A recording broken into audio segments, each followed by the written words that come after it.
I will bless thee, O Lord. I will bless thee, O Lord.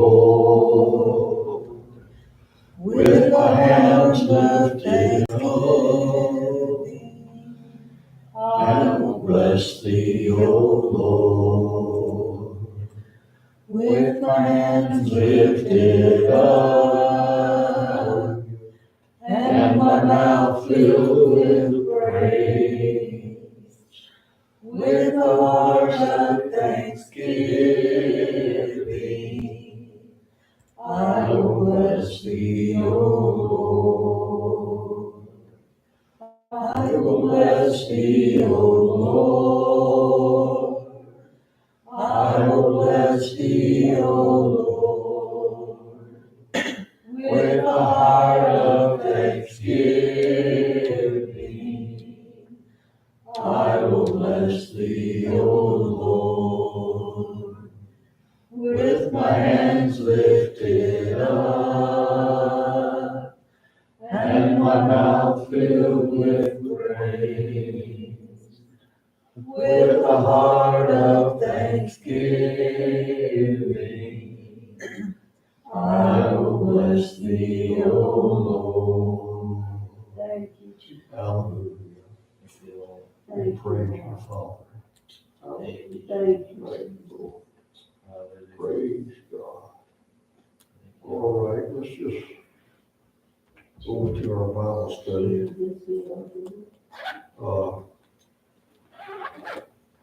First Samuel. And there's three important characters here in this book. And first of all, the prophet is introduced as a leader for Israel. That was Samuel. But we remember the story in the book of Samuel where his mother prayed for a child. She had a child. She took him to the temple to be raised by Eli the priest. Why did she take him to the temple to be raised by Eli the priest? Eli the priest had two sons, Hophnius and Phinehas, and they had degraded Israel. And what they actually did was they went to the top of a building in front of all of Jerusalem and all of Israel, and they performed immoral acts in front of all the people. And so Eli, he did not correct them. He did not try to correct them from in the scriptures. So after that, Samuel grew up, heard the calling of the Lord at the temple, and was raised in the temple. And then later on, Samuel anoints Saul, or meets Saul for king, and then after that, he anoints David. And it's a good story of changing Israel from being ruled by judges to being ruled by prophets, and prophets giving them direction in life. Now, Saul, he was just selfish. He was only concerned about himself. My personal opinion, and take her for what it's worth, I don't think he really wanted to be king. And I think when he was thinking about being king, he was thinking about banquets and parties and riches and gold and stuff like that. I don't think he ever had the tribe of Israel or the Israelis in his mind or heart. I just don't, by the way he treated him. The first thing God told him, he said, Saul, you need to get rid of the Philistines. Saul did not get rid of the Philistines. He was, if you read history, besides the Bible, he was a great warrior and very knowledgeable about battle strategy. His son fought beside him, Jonathan. Jonathan loved David. Saul was jealous of David, but Jonathan was the one that protected David because he'd go to David and tell him his father's plans. But Jonathan never forsook his father, and that was because David told him not to forsake his father. That was his father. David did not kill him because he looked at Saul as God's anointed. And so that's where it comes in the book of Samuel ends, but Saul died and David came to the throne. David was 30 years old when he came to the throne, and he reigned 40 years. All the kings, the three major kings reigned 40 years.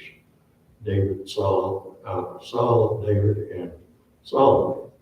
Of course, Solomon's equipped with building the temple. David was the one. Now, David was the actual one that brought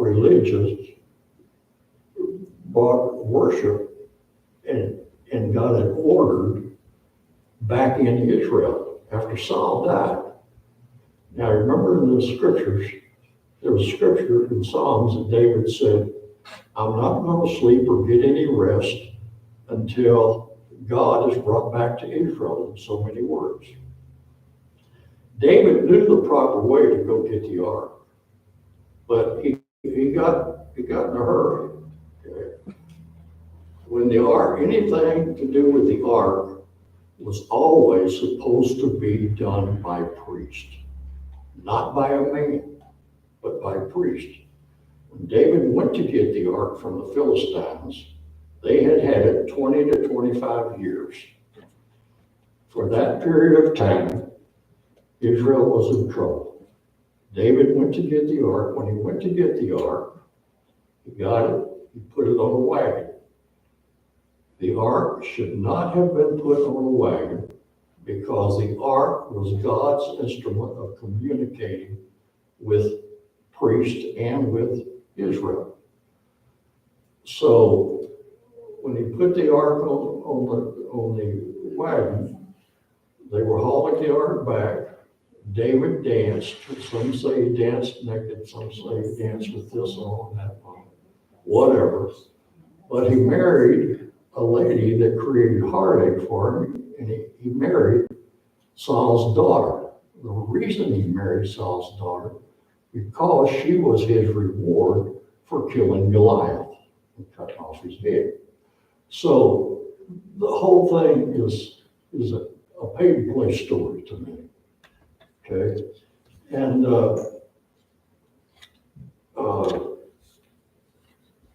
David, though he was a man of battle, a man of war, we know his life.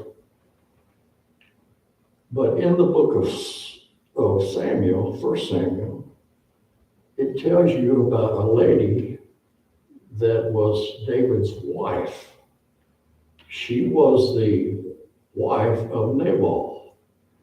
Nabal was a very wealthy man, very wealthy in the Middle East. David's army had been fighting, and so when they couldn't get food or anything, so David went to Nabal and asked Nabal to feed his soldiers.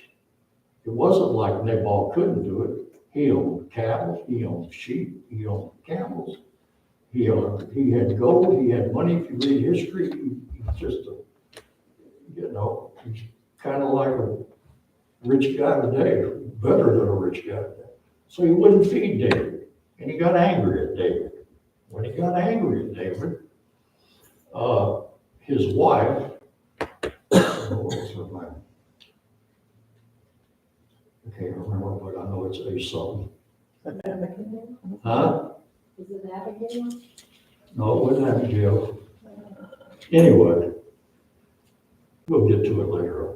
His wife took donkeys and loaded them up with food and and took them to David's men to feed the army. When Nabal found it out, Nabal was the kind of guy that treated his wife like a second-class citizen. That's actually what he was. Nabal never could get things right with God. Never could, never would, never tried.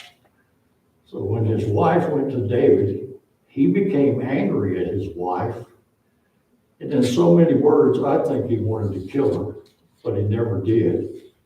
So from his fear of David, Nabal got drunk and all of these things, and Nabal died.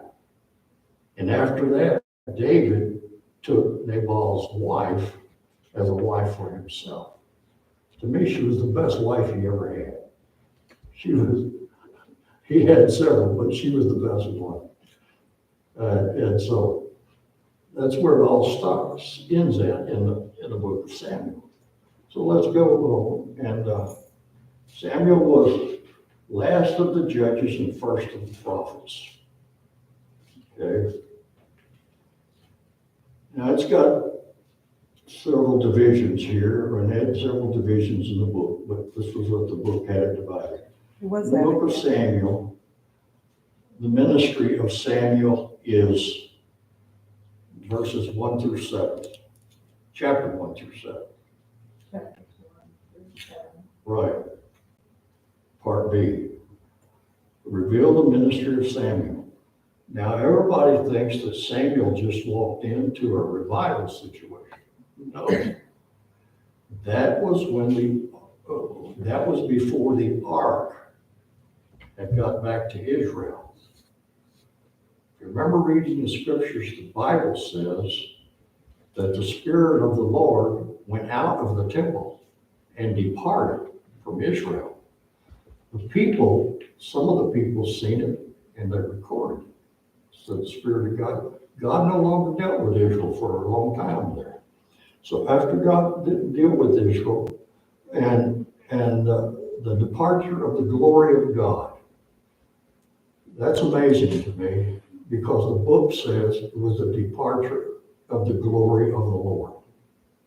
You cannot do without a little bit of glory of the Lord in your spiritual life. You cannot. You just can't. I don't know how it all works, but I do know this.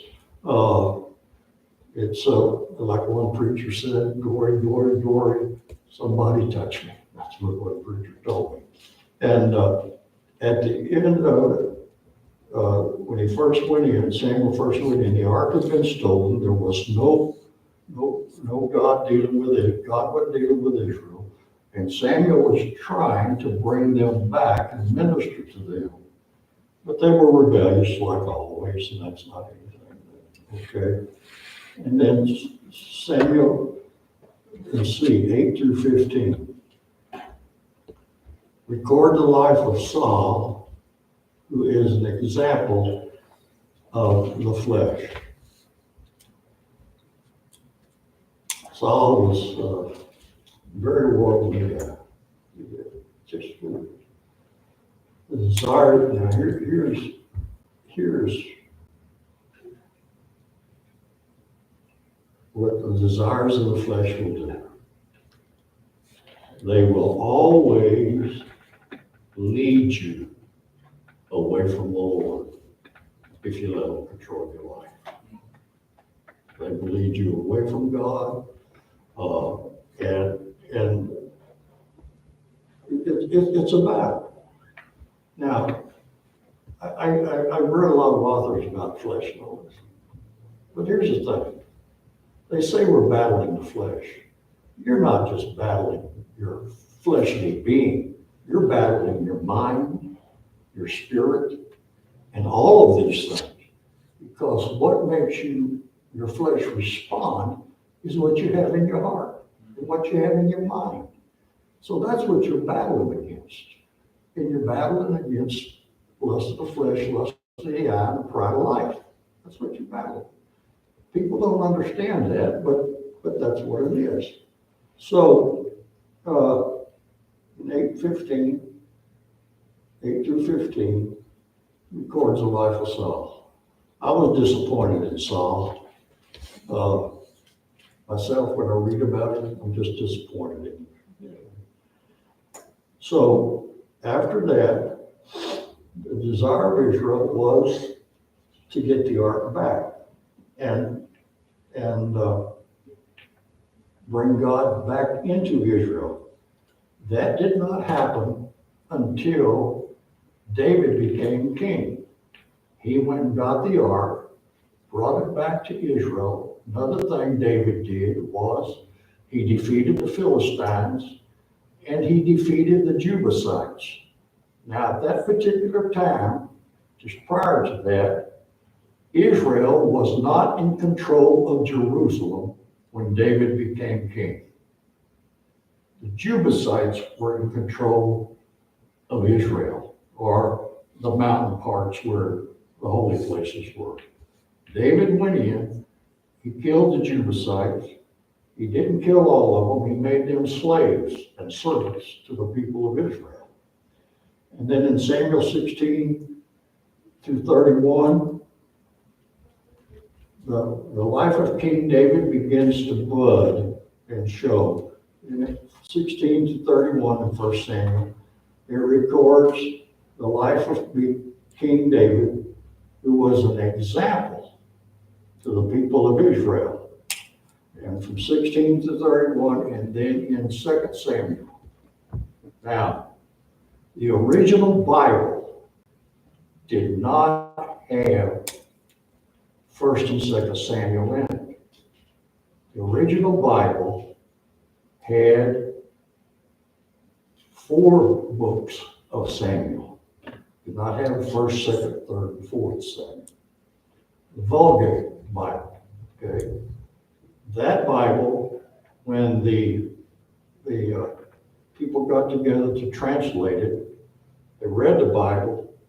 When they read the book of Samuel, there was a lot recorded about the kings, which actually should have been in 1st and 2nd Kings and 1st and 2nd Chronicles. But everything was recorded in Samuel, first 4 books of the Bible in that particular time. The scholars divided 1st and 2nd Samuel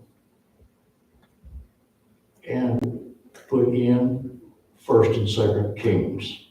That's how you got it. It was not originally like that. That's how you got Kings. Okay. So that is it. Now, here's the thing. The whole issued around fear. Now, here's what fear is to me. Fear is a sure shortcut to a defeated Christian life because it undermines your faith. You cannot let fear rule you. You have to rule fear. That's why the Lord said, don't worry about so many things, because he rules the fear. He's the King of Kings and the Lord of Lords. But fear, if you rely on fear, you'll never do anything. If you let fear scare you, you'll never do anything at all. But you will find several times in your life that you're fearful about decisions you make. You're fearful about directions you're going in. You simply have to do this. Regardless of how much fear you battle, you must trust God to take you in the direction he wants to take you. And that's as simple as you can put it. Now, Part E. Originally, 1st and 2nd Samuel were one book, the Latin Vulgate. These books were listed as the first 2 books of the 4 books of Kings. 1st and 2nd Samuel established the origin of the kingdom of Israel and covers a 94-year period from the birth of Samuel to the death of King Saul. Latin was not Latin services were not taken out of the Catholic Church until probably the late 50s or the early 60s. When I went to the Catholic Church, I was 5 years old, sat on that bench. Every service was in Latin. I didn't understand a word he said. I didn't understand a word he said. It was in Latin. Okay. Where are the themes of what are the themes of 1st and 2nd Samuel? First theme of 1 Samuel is prayer. Okay. And 2 Samuel closes with prayer. That's unique to me. 1 Samuel opens with prayer. And in 2 Samuel, the last verse of 2 Samuel is a prayer. So I attribute that to the prophet himself. 1 Samuel begins to record the history of Israel as a kingdom. Everybody wonders why the Arabs cannot defeat Israel. Here's the reason. First of all, that land belongs to Israel. God ordained it. God gave it to them. Some people say God made the world, he didn't have any right to do that. If he made it, he had the right to do what he wanted to do with it. So Israel, while they are for today, Israel always believed that God was with them. Now the difference between Israel and the rest of the Arab nations, Israel is a democracy like the United States. All the rest of the Arab nations that are all around them are not democracies. They are run by Muslim priests. In other words, the Muslim church is still in charge of those countries. If all of the Muslims got together and marched on Israel, everybody says they would defeat them. I don't believe that. That's just personal. Because that's God's country. God's going to take care of his people, and God's going to keep that land. It doesn't go. But the reason the Arabs cannot defeat Israel, they can't get along. They can't get along enough to have one leader. They can't unite. They fight against each other all the time. They're just not. Now, one of the greatest universities in the Arab world, before you can get into that university, you must be able to quote the Quran from memory. That's why they are so diligent on their teaching. So the kingdom was established as Israel, and 1 Samuel is a bridge between Israeli government of judges to rulers who were kings. 1 Samuel begins to introduce the office of prophet to the nation. Now,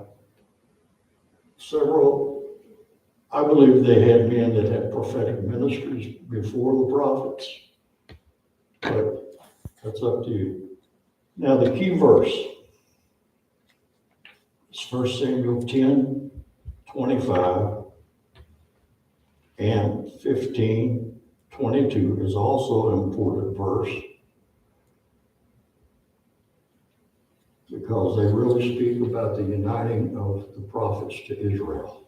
Okay. What can we learn from 1 Samuel? The conflicts of 1 Samuel illustrate our warfare with the flesh.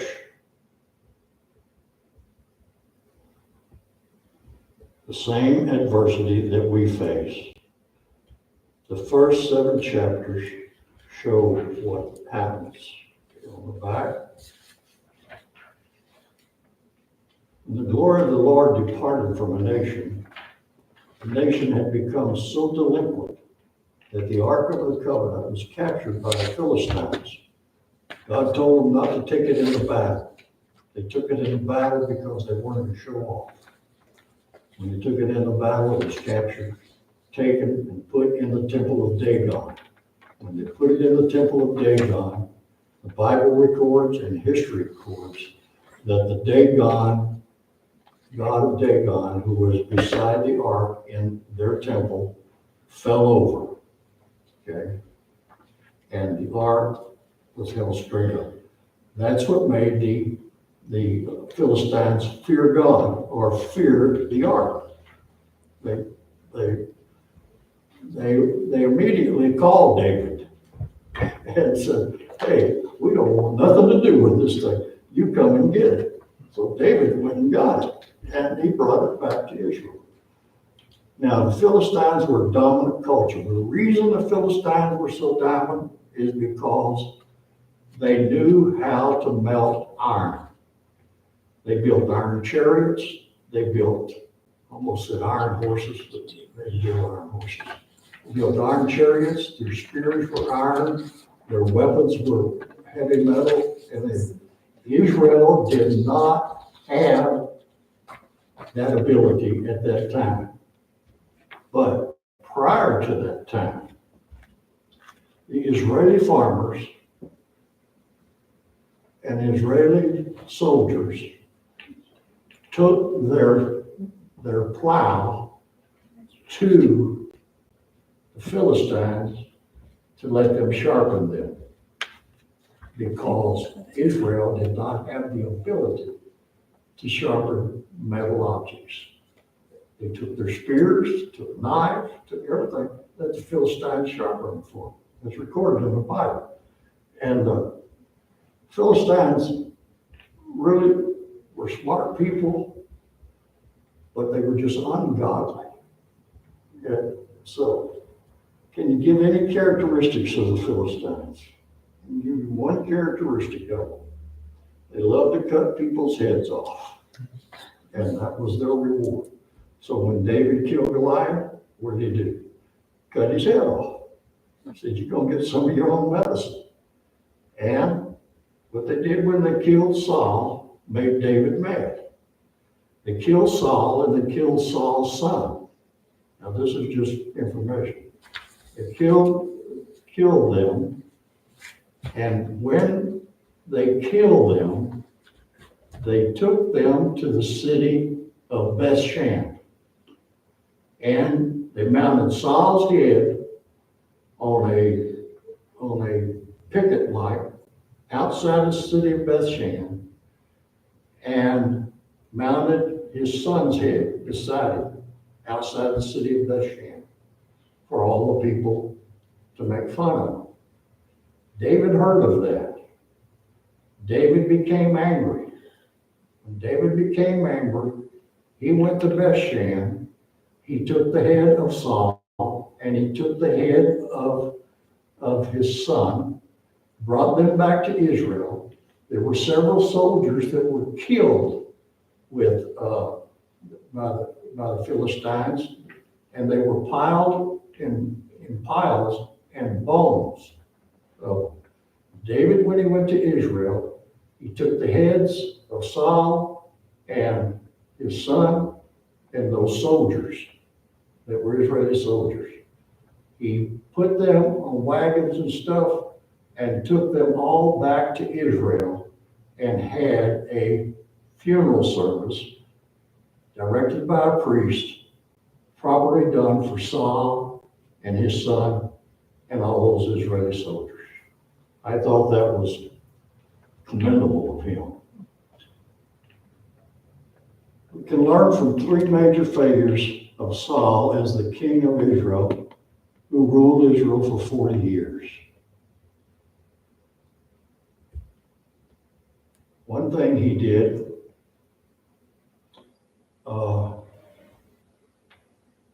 he offered a sacrifice. At that particular time, the priests were the priesthood had just been basically wiped out. Okay? Priesthood had been basically wiped out. And a sacrifice was to be offered by the prophet. Now, Samuel knew that Saul was in a battle with the Philistines. Saul took 36,000 men to go against the Philistines. At that particular time, the Philistines had 39,000 soldiers, and there was 3,000 or 4,000 of them on horseback, like cavalry. And then there was all the foot soldiers. 39,000 against 36,000. Here's what happened. Saul called Samuel and asked Samuel to come and offer a sacrifice on the altar that would be pleasing to God. So Saul gets anxious.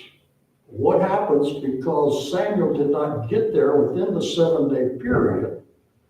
The people became weary and felt like nobody was with them. Saul was not patient. He spoke negatively to his men. As a result, Saul's army dwindled down to 600 men. Those 600 men, were to fight the Philistines by themselves. But where Saul went wrong was he offered a sacrifice on the altar to God. He was out of spiritual order. So God did not honor him. And that's when Saul came to his death a little later on. You know, I always said this, let the preacher be the preacher. Let the people be the people. But always have a mutual respect for each other, regardless. So when Saul did that, he thought he was tough enough to go beat him, and he got in a battle with him. And that's when David wanted to intercede, but he couldn't. He didn't. So Saul died in battle, and his son died in battle. And that's when the Philistines cut his head off, and his son's head off, and buried him and all that. That's just history, okay? So it's not his to give.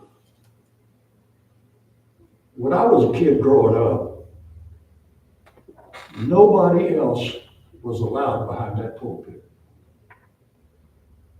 Nobody else. Only the pastor.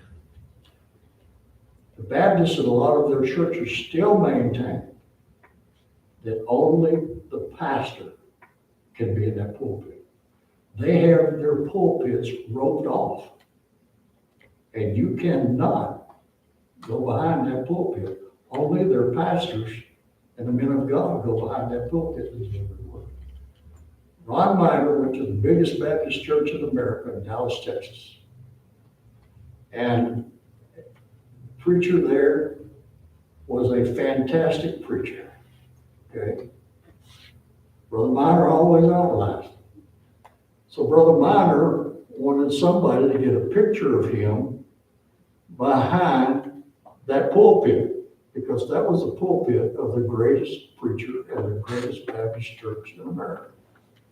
So Brother Miner crawled under the ropes and stood in the pulpit while somebody took a picture of him.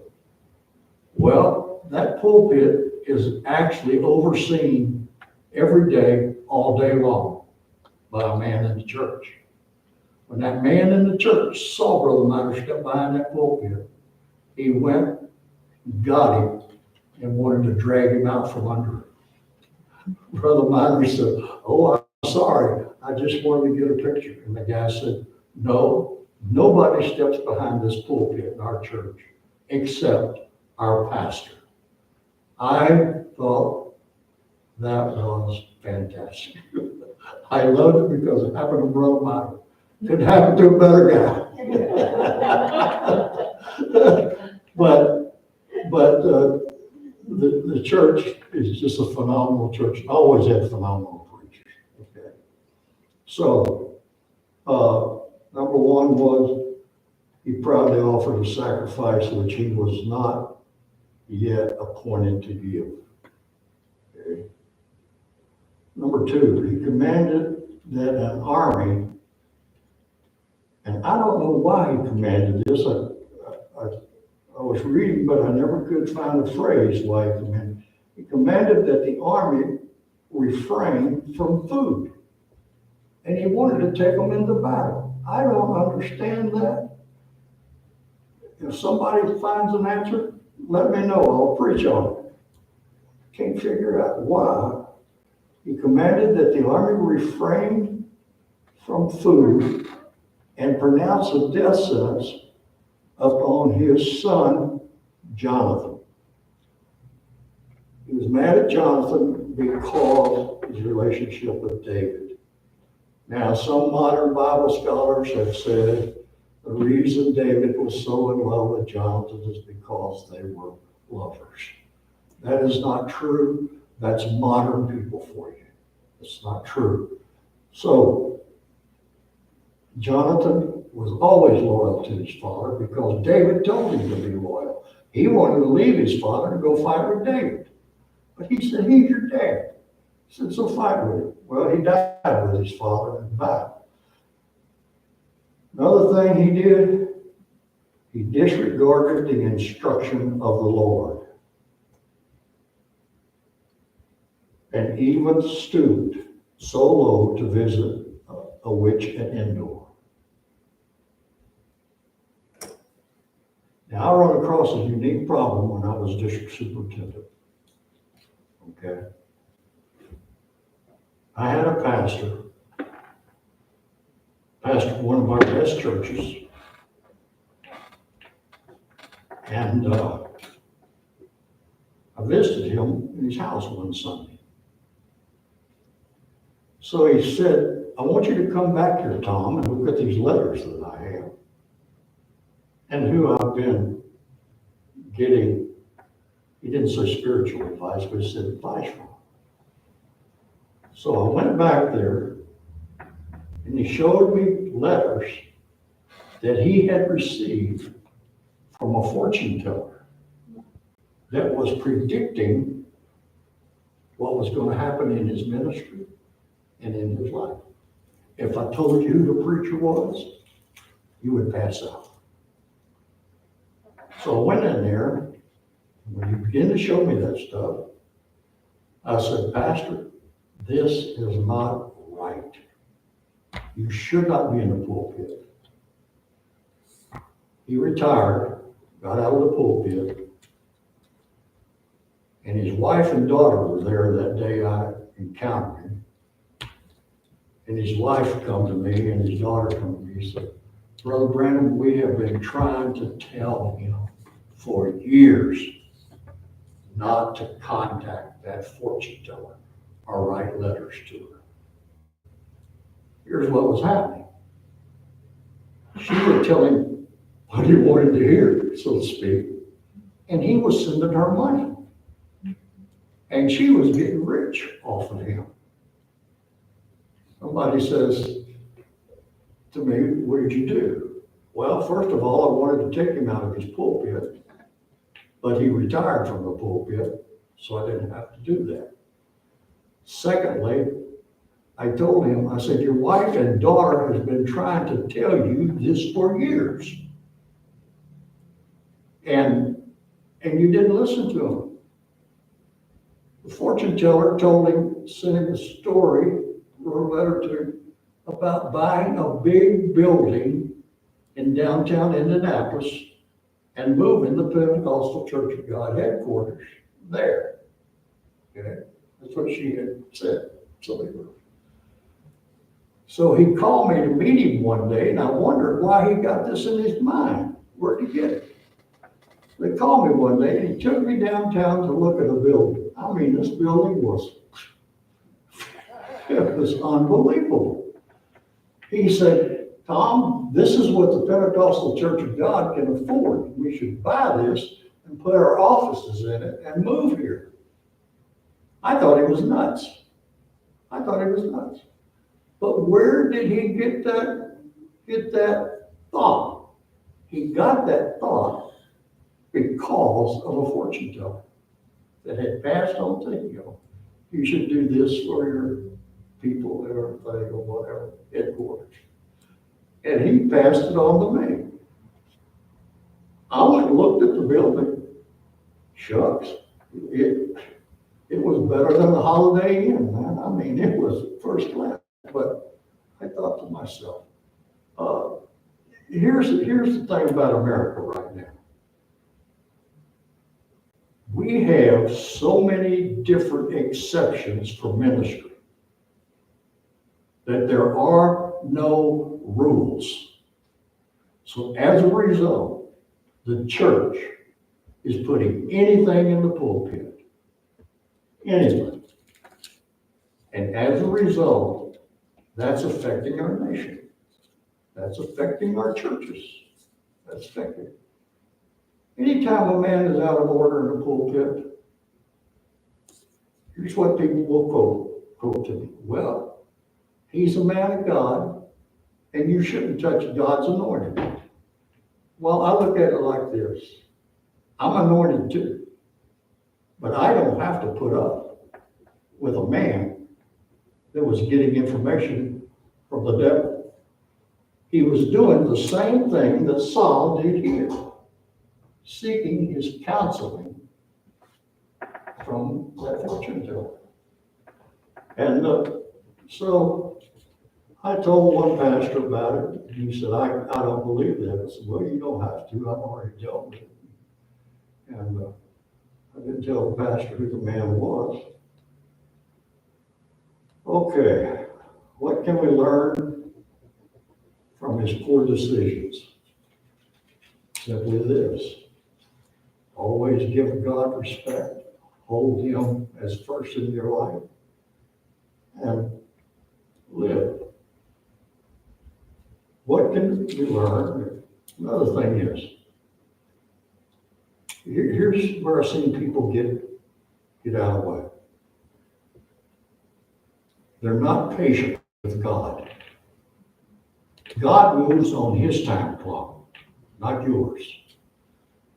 If you'll be patient with God, your star will rise in the day he wants it to. But if you're not patient with God, you're going to miss the boat if you try to handle it yourself. So that's my thought. Now, David symbolizes a life of faith. He does. Was he perfect? No. He was the youngest son of Jesse. And for years, I have thought David was of the tribe of Judah. He wasn't. I just found out today. He is of the tribe of Benjamin. Okay? And he, like Christ, was born in Bethlehem. Bethlehem means house of bread. Isn't that something?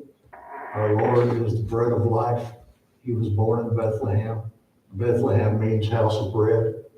He, like Jesus, was regarded as a shepherd. He, like Christ, did not retaliate when falsely accused. All right.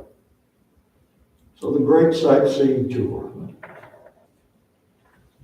I would not recommend this Jewish Bible for everybody, because the men who wrote this Bible were Hebrews, or interpreted, and they are very plain spoken. I would not want to read this Bible to a lot of this to the church, but they are very plain spoken. One thing the Jewish writers believed in, and all Jewish writers believe in, is telling the truth. Tell it like it is. That's the way they read. So I could read some sections in here that blow your mind. It blew my mind. And I said, oh my Lord, these guys. So let's look at 1 Samuel, great sightseeing tours. 1 Samuel 1, 2, 3. Okay. 1 Samuel 1, 2, 3 is this. A barren woman's petition is granted by God. Hannah's prayer. Eli's sons sin against God. And the calling of Samuel. I like it that God called Samuel when he was a child. Innocent. Nothing else had entered his mind. All Samuel ever knew was God. According to history, I think he could have walked on water if he wanted to. But he was the prophet. Then in chapter 10, Saul was anointed king.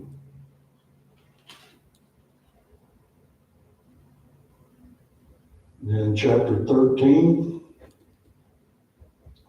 Saul's misguided sacrifice. Saul just could not leave things alone. And in 16, David is anointed as to be king. He's still a young boy. And in 17, he slays Goliath. And that's where David gained his relationship as leader. Leaders are not perfect. Here's what I always told my congregation. Do not keep your eyes on me. Always keep your eyes above my head and looking up. Why? I feed clay just like you do. I am not perfect, so my wife thinks I am perfect.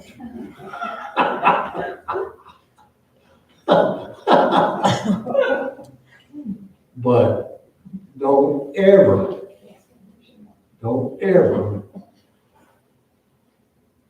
we always want to raise people up. That's our nature. We do it with pastors, we do it with evangelists, we do it. But I believe that's one of the biggest sins you can commit. Why? Because you're looking at flesh to show you what is really spiritual.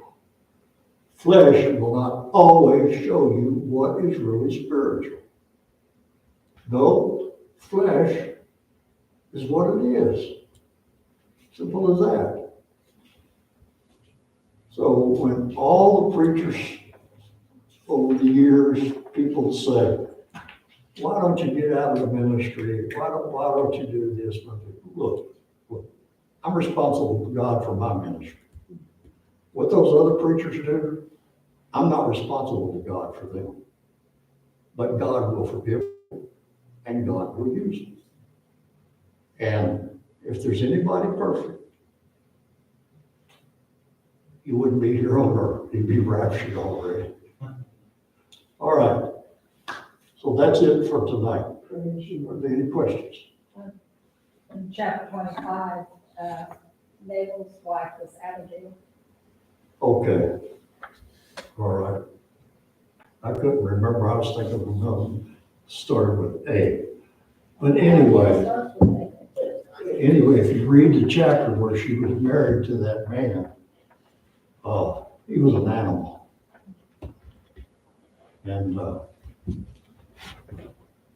when I read that, I said, if a woman's got a good man, she better take care of him. All right, that's it.